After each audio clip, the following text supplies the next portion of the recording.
요즘 뉴스를 들어보면 관피아라는 단어가 많이 등장합니다. 아시다시피 이 관료 출신하고 마피아가 합성된 단어지요. 이 마피아는 이태리 시칠리아 성을 중심으로 조직된 큰 범죄 단체죠. 폭력 집단입니다. 그래서 우리가 잘 알고 있는 대부의 그 영화를 보면 그들의 세계를 그리고 있습니다. 관피아에게는 또 여러 그 세부적인 조직들이 있다고 합니다. 예를 들면 철피아, 철도 관련, 모피아, 재무부 관련, 해피아, 해수부, 법피아, 법조계, 금피아, 금융감독원, 교피아, 교육부, 교육계 관계, 산피아, 산업은행 특허청, 조피아, 조달청, 핵피아, 한수원, 기피아도 있습니다. 기피아는 뭐겠습니까? 우리 기독교 안에도 이 마피아가 있다는 거예요. 물론 그 집단 전체가 마피아는 아니겠죠. 또 기독교도 전체가 다 마피아는 아닙니다. 일부 그래요. 일부. 그래서 그게 이미지를 다 훼손하고 있는 것이 사실입니다. 사실 우리가 이런 관피아라든지 기피아라든지 이런 이야기를 한다는 것은 참 슬픈 이야기예요. 또 우리의 현실이고요. 이것을 우리가 직시하면서 다시 한번 우리 자신을 먼저 돌아보고 또 잘못된 우리의 관행들을 살피면서 고쳐가야 되겠죠. 잘못됐으면 고쳐야죠. 다시 한번 우리의 삶의 모습을 좀 집중하고 회피하지 말고 좀 부담스럽고 아픔이 있지만 살펴야 될 줄 압니다. 이 관피아 이 단어와 또 같이 맞물려서 돌아가는 또 자주 등장하는 단어가 있습니다. 적폐라는 말이죠. 요즘 기가 닳도록 듣는 단어일 것입니다. 오래된 그 잘못된 그 폐해들이 쌓여 있는 것이죠. 자꾸 쌓여 있는 거. 그걸 해소하지 못하고 그게 습관이 되고 그것이 또한 우리의 체질이 되어버리는 그것을 이야기합니다. 참 무서운 거죠. 이런 것들이 계속 우리 주변에 어려움을 자아내고 있고 우리의 삶을 직접적으로 위협을 하고 있습니다. 여러 사건들을 보면은 이런 적폐의 원인이다 하는 것을 다 우리가 입을 모아서 이야기를 하고 있습니다. 우리 사회 구조적인 면뿐만 아니라 우리 기독교계 또 우리 자신의 삶, 우리 가정을 살펴봐도 이 적폐가 있습니다. 다른 데만 있는 것이 아니고 나에게도 있을 수 있다는 사실이죠. 그래서 우리 자신의 안에 있는 이 적폐, 잘못된, 오래된 잘못된 습성을 직시하고 그 환부를 하나님 앞에 드러내봐야 될 것입니다. 그래서 고침을 받고 자유함을 입고 새롭게 일어설 수 있는 저와 여러분이 되시기를 간절히 바라는 것입니다. 오늘 말씀을 보면은 이 하나님의 백성들이 바벨론 포로 생활을 하던 중에 그 포로 근성, 노예 근성에 젖어 있는 그 상황 속에서 아픔에도 불구하고 그 아픔을 느끼지 못하고 황폐해져 있음에도 불구하고 그것을 깨닫지 못하는 그 하나님의 백성을 향해서 아픈 마음으로 하나님의 사랑이 부르짖고 있는 내용이 오늘 본문의 말씀입니다. 정말 아파해야 되는데 아픔을 느끼지 못하는 거예요. 얼마나 이것이 중증이겠습니까? 아주 고질적인 병입니다. 그것을 보면서 하나님 앞에 부르짖고 깨어있어 하나님 앞에 나아가는 한 선지자의 모습을 우리가 또 발견해 볼 수가 있습니다. 이런 모든 마피아는 일부겠습니다. 어느 단체의 일부겠습니다만 그것을 또 깨닫고 해소해가고 문제를 해결해가는 사람도 일부입니다. 다 그렇게 깨닫지 못해요. 다 그렇게 깨어나서 그 문제의식을 느끼지 못합니다. 일부가 또 깨어서 그것을 고쳐가는 거예요. 여러분 한 사람 한 사람입니다. 소수로 할지라도 깨어있는 그 사람을 통해서 다시 한번 이 모든 구조와 또 잘못된 그 폐해들을 거쳐갈 수 있다는 사실입니다. 오늘 말씀에 보면은 주님 강림하여 주십시오. 이곳에 임해 주십시오 하는 간구가 기록되어 있습니다. 강림해 주십시오. 이곳에 오십시오. 주님 없으면 안 됩니다. 계속 썩을 수밖에 없고 곪을 수밖에 없습니다. 황폐가 더 심화될 수밖에 없습니다. 주님, 그러므로 오시옵소서. 이런 절규가 나타나 있습니다. 여러분, 이 아픔을 느끼지 못하는 것만큼 큰 병이 없습니다. 우리가 우리 가족을 살펴보고 다음 세대들, 후손들을 살펴보고 이 한국교회를 살펴보고 이 민족의 현실을 살펴보면 가슴이 아려와야 돼요. 아픔이 있어야 됩니다. 그런데 그 아픔을 느끼지 못한다면 이 땅은 소망이 없는 것이죠. 이 공동체, 우리 가정 소망이 없습니다. 황폐한 것을 직시하고 그 아픔을 느껴야지 우리가 아프다고 부르짖을 것 아니에요. 하나님을 찾을 것 아니겠습니까? 지금 이 하나님의 백성들은 포로 생활에 젖어들었습니다. 1년, 2년 사이에는 그 포로 생활이 얼마나 부자유스럽고 짐이 됐겠습니까? 그러나 10년, 20년, 나중에 70년까지 가는데 시간이 지나자 그것이 자기들의 옷이 되어버린 거예요. 이게 노예 근성입니다. 그게 편해요, 이제. 언젠가 제가 한번 말씀드린 적이 있는데요. 어떤 사람이 저 황금산에 100일 기도를 작정하고 올라갔어요. 그 사람은 시각장애자입니다. 앞을 못 보는 사람이에요. 기도 제목은 눈을 뜨게 해 주십시오였어요. 100일째 됐습니다. 하나님께서 기도를 들어서 눈을 뜨게 하셨어요. 꿈에는 이 이야기인지 아시죠, 여러분?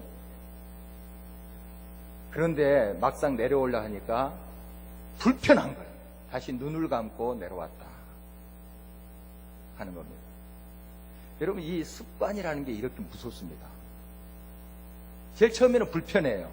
양심의 가책이 있어요. 그러나 한 번, 두 번 시간이 흐르고 그것이 적폐가 되면 옷이 돼요. 그게 편해요. 이게 무서운 겁니다. 그 안에서 골마가도 느끼지는 못하는 거예요. 아픔이 없는 거예요. 그전에는 막 아파오고 가슴이 아려오고 했는데 똑같은 일을 경험하는데 감각이 없어져요. 얼마나 무서운 병이겠습니까? 그러나 그런 가운데도 꼭 깨어있는 사람들이 있었어요. 이 이사야와 같은 하나님의 선지자들이 있었습니다. 일부입니다. 일부. 아픔을 느끼고 하나님께 부르짖는 거예요. 지금 이 백성이 이렇게 황폐한 가운데 있고 노예 생활을 함에도 불구하고 포로 생활에 있는 가운데도 이제 그것이 자기들의 옷이 되어서 감각이 없어지는데 하나님 온전히 찾지 못하고 있는데 하나님 도와주십시오. 강림하여 주십시오. 역사해 주십시오. 고쳐주십시오. 부르짖고 있는 거죠. 여러분, 소수를 할지라도 여러분이 바로 그 소수가 돼야 됩니다. 깨어있어야 돼요. 어느 단체든 어느 조직에 있든지 여러분이 깨어있는 사람이 돼야 됩니다. 여러분 가정에 다들 잠들고 있습니까? 그러나 여러분 먼저 깨어있으십시오. 남편이 아내가 잠들어 있습니까? 여러분이 먼저 깨어있으십시오. 그래야지 그 가정이 소망이 있습니다. 아직까지 소망이 있는 거예요. 이 나라가 여러 부분에서 암울합니까? 고질병에 지금 중증을 앓고 있습니까? 우리 교회가 깨어 있어야 됩니다. 교회가 깨어 있어야 돼요. 우리가 사회의 여러 부조리와 잘못된 부분을 우리가 지적합니다. 물론 우리가 소리를 내서 고치라고 해야 될 것입니다. 문제의식을 또한 가져야 될 것입니다. 그러나 먼저 우리 기독교가 바로 세워져야 돼요. 지금 기독교, 기피야, 많은 사람들이 기피하고 있어요. 옛날에는 그렇게 우리 기독교라 하면은 존경했어요. 소수지만 정말 이 민족을 살리고 농촌을 개몽시키고 그런 일들을 소수들이 감당했어요. 그러나 요즘 우리 기독교의 모습 어떻게 되어 있습니까? 사람들이 기피합니다. 이 사실을 우리가 다 알고 있는 것 아니겠습니까? 다른 교회가 그러겠지. 나는 아니고. 아닙니다. 내 속에 그런 것이 있어요. 빨리 자각해야 됩니다. 정말 하나님, 내 속은 아직까지 하나님 온전히 부르지 못하고 굳어져 가고 황폐해 가고 있지 않는지요. 살펴야 됩니다. 그러지 않고서는 우리 소망이 없습니다. 우리가 현실을 직시해야 된다는 사실이죠. 함부를 드러내야 됩니다. 그 아프다고 칼 대지 아니하면 그 톡 옮아서 치명적이 되어버린 거죠. 회복할 수가 없어요. 아프더라도 함부를 째야 돼요. 직시해야 됩니다. 하나님, 우리의 모습이 이렇습니다. 나의 모습이 이렇습니다. 내 자녀들의 모습이 이렇습니다. 우리 교회의 모습이 이 모양입니다. 직시하면서 주님 앞에 아픔을 가지고 나가야 된다는 사실이죠. 오늘 6절 말씀은 계속해서 이렇게 기록되어 있습니다. 무릇 우리는 다 부정한 자 같아서 우리의 의는 다 더러운 옷 같으며 우리는 다 잎사귀 같이 시들므로 우리의 죄악이 바람같이 우리를 몰아가나이다. 이 사실을 이렇게 느껴야 되잖아요. 우리 다 부정한 자 같아서 정말 다 더러운 옷 같은 추한 죄 속에 있습니다. 하나님 온전히 바라보면서 하나님과 동행해야 되는데 지금 우리가 이 세속적인 그런 삶 속에 젖어들어 있습니다. 이것을 직시하면서 아파해야 됩니다. 하나님의 사람들 소수만이 이런 아픔을 느꼈어요. 그래도 그런 소수가 있었기 때문에 그 하나님의 백성들의 역사는 회복되는 것을 우리가 봐요. 이게 우리의 소망이기도 해요. 다 깨닫고 다 일어섰으면 좋겠는데 사실 역사상에 그런 일은 한 번도 없었어요. 우리가 깨어있는 소수가 되어야 됩니다. 어느 조직에 있든지 하나님의 사람들로서 현실을 직시하고 잘못된 것은 잘못된 것을 인정하고 하나님 아픕니다. 황폐해졌습니다. 도와주세요. 강구할 수 있는 저와 여러분 되시기를 간절히 바라는 것입니다. 얼마나 시들고 얼마나 정말 절망적인 상황인지요. 7절 말씀 계속 이렇게 읽히고 있습니다. 주의 이름을 부르는 자가 없으며 스스로 분발하여 주를 붙잡는 자가 없사오니 이는 주께서 우리에게 얼굴을 숨기시며 우리의 죄악으로 말미암아 우리가 소멸되게 하셨음이니이다. 주의 이름을 부르는 자도 없고요, 스스로 분발하여 깨어서 주를 붙잡는 자도 없습니다. 이렇게 안타깝게 외치고 있습니다. 정말 지금 포로 생활에서 이 고통을 당하고 적폐가 있는 정말 여러 부조리와 불의가 있는 그런 세상 속에서 깨어서 하나님을 찾아야 되는데 하나님 부르는 자가 없어요. 하나님을 붙잡는 자도 없어요. 이것은 이제 물론 과장법입니다만은 정말 많은 사람들이 영적으로 황폐해져 있다는 거예요. 깨어있는 사람들이 극소수라는 거예요. 그 안타까움이 여기에 묻어 있습니다. 정말 하나님은 생명의 근원이십니다. 우리들의 언제나 새 생명과 희망과 회생의 역사를 베푸신 분이시죠. 전능하신 분이십니다. 그분이 옆에 계시는데 그분과 단절됐습니다. 그분을 붙잡지도 않고 인정하지도 않아요. 그러니까 그 삶은 더 황폐해질 수밖에 없죠. 겉은 무성하게 보일 수 있어요. 잎이 무성하게 보일 수 있어요. 그러나 그 안에 하나님이 없어요. 생명의 근원이신 하나님이 없어요. 얼마나 황폐하고 황량하게 됐겠습니까? 여러분, 하나님은 우리 곁에 계십니다. 생수의 근원이시고 언제나 우리를 회생시키시는 그분은 우리 곁에 늘 가까이 계세요. 우리가 외면하는 거예요. 그분을 붙잡지 않는 거예요. 실제로 있었던 이야기라고 해요. 페루의 선원들이 배를 타고 아마존강 하류에 이렇게 이제 나가고 있을 때 큰 배가 그 하류에 있는 것을 발견했습니다. 그 아마존강 하류는 굉장히 넓어서 바다와 같이 그렇게 보인다고 그래요. 그런데 배가 이제 그냥 큰 배가 떠다니는 거예요.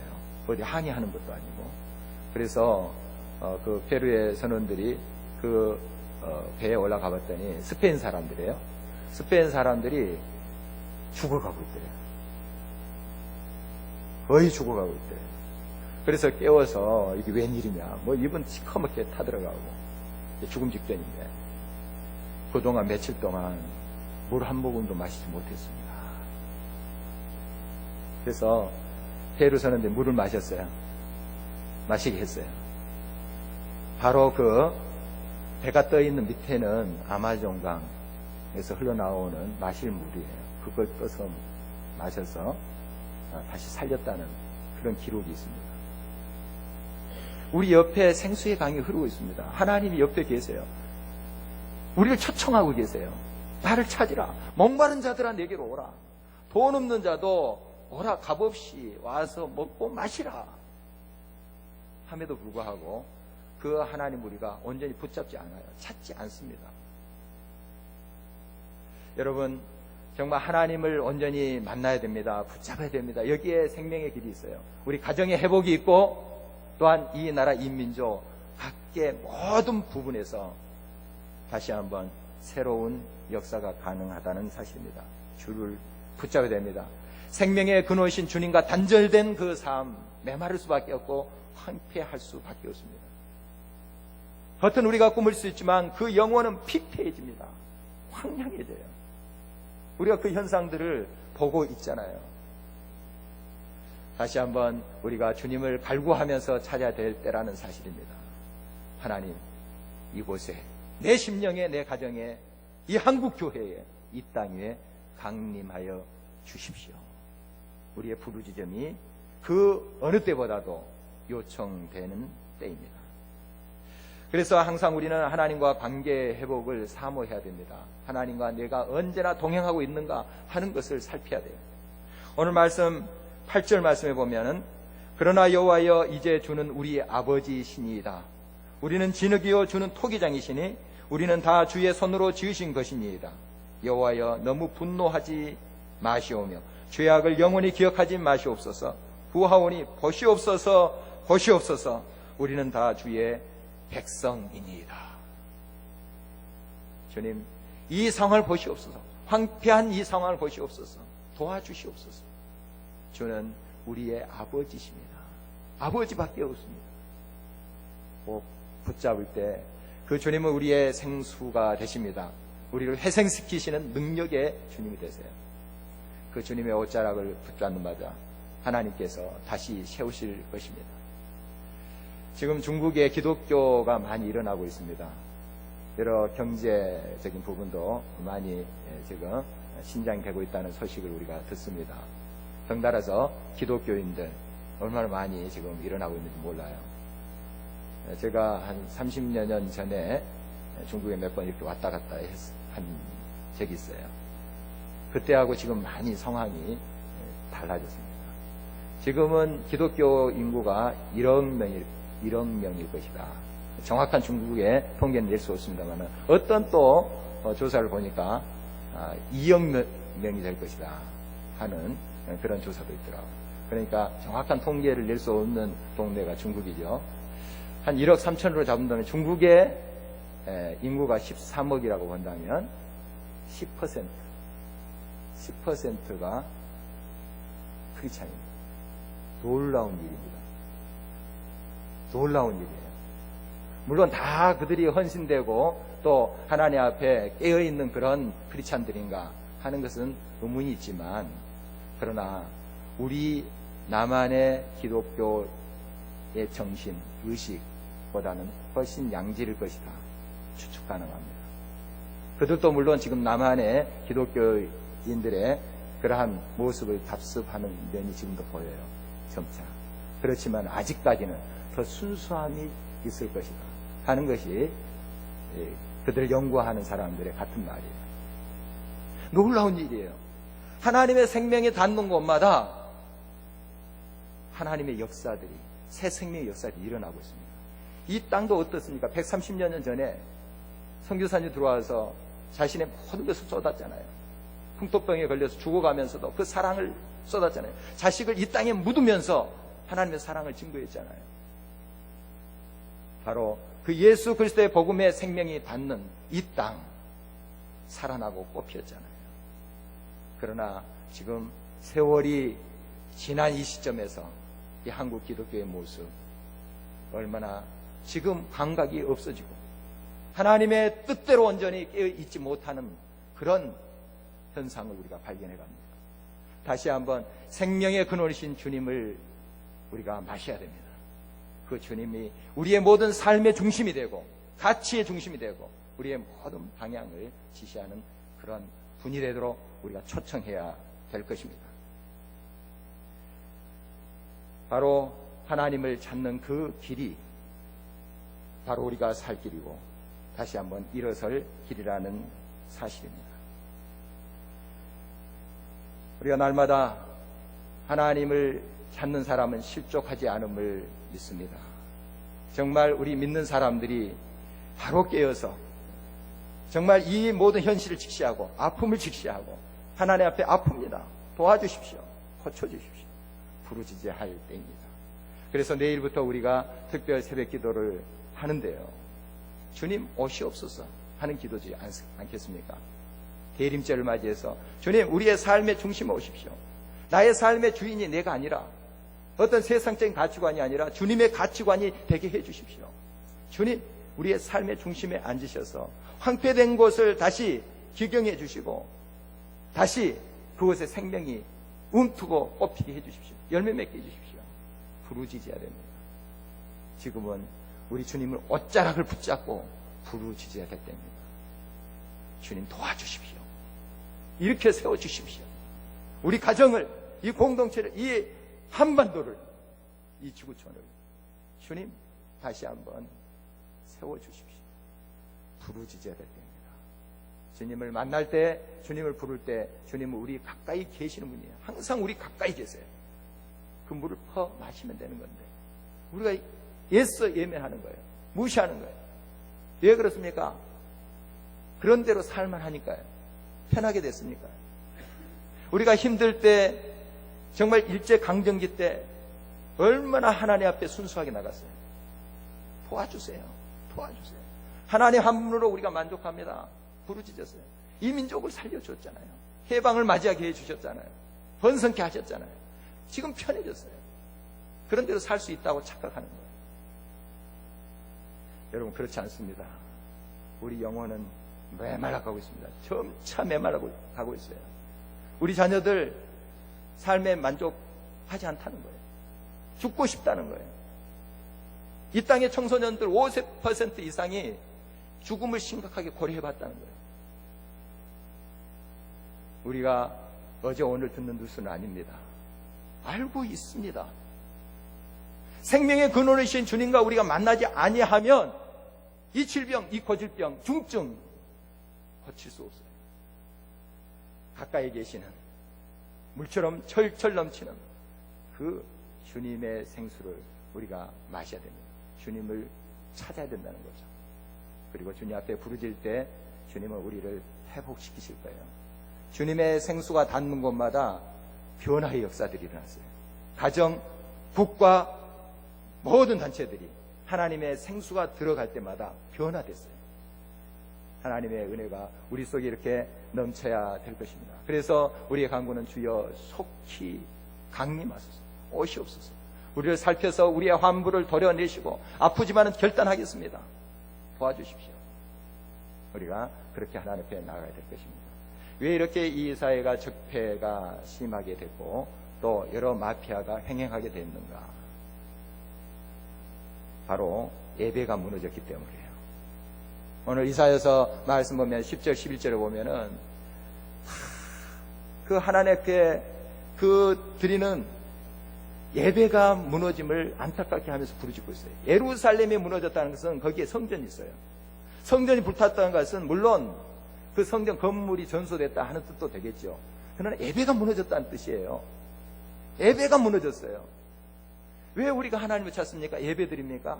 물론 위로받기 위해서, 평안하기 위해서. 그런 목적도 있겠죠. 그러나 예배는 드리는 거예요. 항상 강조하는 것이지만 예배는 듣는 것이 아니라 드리는 거예요. 드리는 거. 나의 삶을 드립니다. 내 열매 부족하지만 일주일에 내 삶을 하나님께 바칩니다 하고 와야 돼요. 그런 예배가 회복돼야 돼요. 찬양도 그렇습니다. 하나님 받으시옵소서.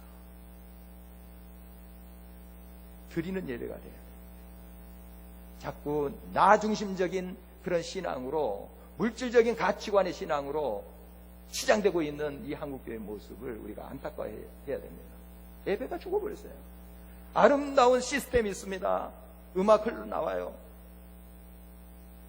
그러나 거기에 하나님이 중심이 되지 않는다면 그 예배는 죽은 거예요.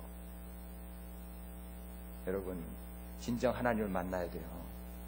우리가 예배가 먼저 회복돼야지 이 땅의 모든 기관들이, 모든 조직들이 살아나게 될 것입니다. 뿌리가 죽어버리는데, 이 영적, 정신적인 세계가 죽어버리는데 아무리 그 가지를 꾸미고 잎을 달고 무성하게 보이게 한들 그게 무슨 의미가 있겠습니까? 뿌린 이 하나님을 경외하고 하나님을 만나는 이 예배가 회복돼야 됩니다. 그러므로 우리의 책임이 큽니다. 우리가 먼저 부르짖어야 돼요. 여기 이사야 또 하나님의 선지자는 소수입니다. 그러나 그들의 부르짖음 때문에 하나님께서 다시 한번 이스라엘을 저 70년 바벨론 유수에서 건져내잖아요. 회복시키시잖아요. 그런 역사를 우리가 기대하면서 저와 여러분들 하나님께 응답했으면 좋겠습니다. 이 곤충학자인 파브르가 곤충기에서 소나무 행렬 모충이라는 벌레를 관찰합니다. 이 벌레는 앞에 벌레를 줄지어서 쭉 따라가는 습성이 있대요. 쭉 일렬로. 그래서 그 곤충들을 이 화분 모서리에다가 이렇게 놔뒀대요. 그랬더니 뺑뺑 도는 거예요. 그 앞에 있는 그 벌레의 꽁무니를 따라가는 거죠. 이렇게 뺑뺑 그 자리에서. 그러면서 탈진해가지고 다 죽었다는 거예요. 습성이라는 것이 이렇게 무섭습니다. 습성이라는 게. 정말 여기서 깨어나야 돼요. 이것을 탈피해야 돼요. 그것이 부르짖음이에요. 부르짖음. 하나님 어짜를 붙잡고 지금 이 상태로는 안 됩니다. 하나님. 이 상태로는 이 나라 안 됩니다. 이 한국교회, 내 가정, 내 자녀 이대로 안 됩니다. 깨뜨리고 하나님 어짜라 붙잡고 나가야 됩니다. 이것이 살 길이란 말입니다. 여러분, 대림절 첫 번째 주일을 맞이하면서 좀 무거운 주제를 우리가 다뤘습니다만 이게 우리의 현실이에요. 현실입니다. 현실을 아프지만 부담스럽지만 직시하고 우리 함께 하나님께 부르짖는 저와 여러분 되시기를 바랍니다. 그래서 하나님의 생수가 우리 옆에 철철 넘치는데 그 하나님 우리가 온전히 만나서 다시 한번 우리의 삶에 그 생수가 흐르도록 해서 우리의 삶이 다시 피어나기를 간절히 주의 이름으로 축원합니다.